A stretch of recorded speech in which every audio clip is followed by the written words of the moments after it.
easy beginner's guide to full glam makeup. Step 1, skin prep. This is so important. So many people overlook this, but it really makes or breaks the look. I have very dry skin, so I start with the Rhode Glazing Milk. So nourishing, so hydrating. I like to pat it in. You want to make sure everything gets absorbed properly. You're going to want to give it a minute before moving on to the next product. While I wait, I like to do my brows. For me, I don't do anything crazy, just a nice clear brow gel. I love this one from Benefit. I found by doing my brows first, it's easier not to get a bunch of makeup caked into the brow because that is really hard to go back from. In winter months, I like to do a nice thick moisturizer. This is the Barrier Butter from Rhode. I like to focus this on my cheekbones and then slowly start to blend it out to my face. Lastly, for skin prep, primer. I love this one from Refi. Focus this right on my T-zone. And then again, slowly blend it out to the rest of my face, making sure it's nice and absorbed. Now for the base, foundation. You're gonna want to just stamp it into your face, using a little bit at a time. You don't want to put too much all at once because you can always add more. To dab, not rub. You want to do this to your entire face. Don't leave out any spots. And also blend down the neck.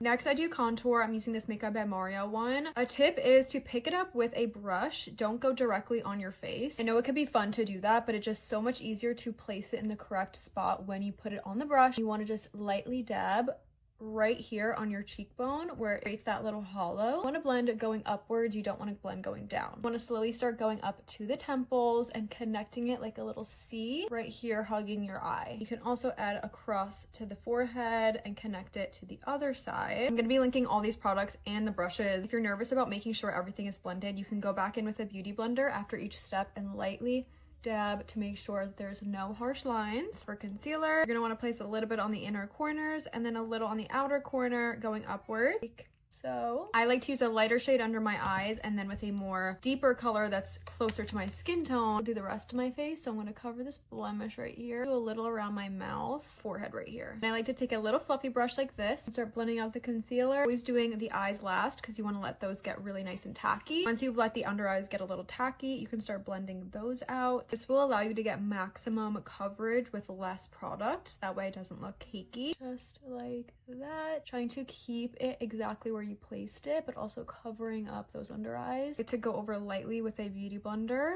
make sure everything is nice and seamless. Then I go in with a liquid blush. I'm using this one from Huda Beauty. Put 2 little dots high up on my cheekbones and use a brush to start blending it out with little tiny taps again. I like to just go up and down from my hairline down to my cheekbones like so.